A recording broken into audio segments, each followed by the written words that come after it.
Hi, everyone. This is Tom Delk, chaplain at Normandy Farms, just north of Philadelphia. Today, I'm thankful for loyalty.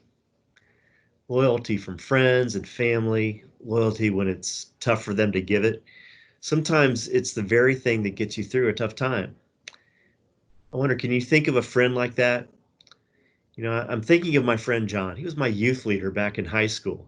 He and I still communicate every couple of weeks after, get this, 44 years. I also think of a friend, Jeff. Jeff's gone now.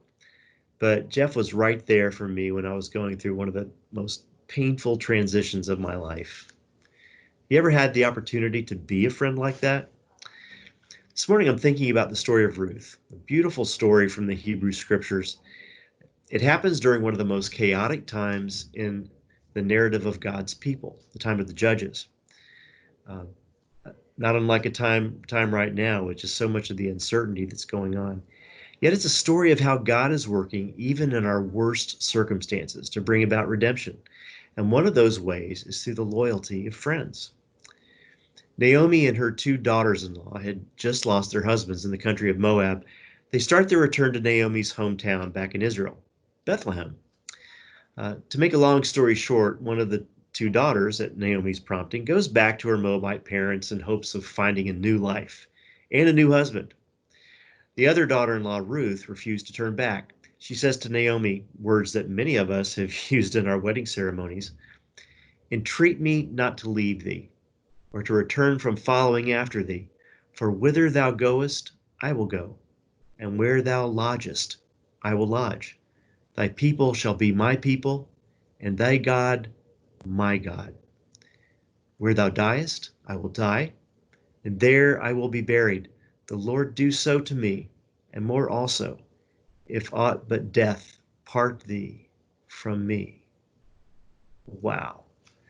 Imagine that, a young woman with her whole life in front of her, pledging that kind of loyalty to her mother in law, even to the point of laying aside her future for her mother in law's sake. The two women make it back to Bethlehem. Naomi's old friends notice her when she gets to town. Is this Naomi? Back from Moab, they ask. And Naomi says, Don't call me Naomi. By the way, the name Naomi means pleasant. She says, Call me Mara, which means bitter. The Lord sent me away full and has brought me back empty. So essentially, Naomi's saying that the Lord has abandoned her, actually turned against her. I wonder how the old friends felt when they heard that. Even more, I wonder how Ruth felt when she heard that. If it were me, I might have thought, well, it can't be that bad. You got me. Or maybe, so I left my homeland to come here with you, laid aside my future, and now you don't even acknowledge it? Good grief. Ever been in a situation where you're hanging in there with a friend who is going through an extended time of grief or loss or anxiety? It can be a challenge. It takes time. Ruth sticks with her. In fact, it's Ruth's loyalty, partnered, of course, with God's loving providence, that begins to turn things around.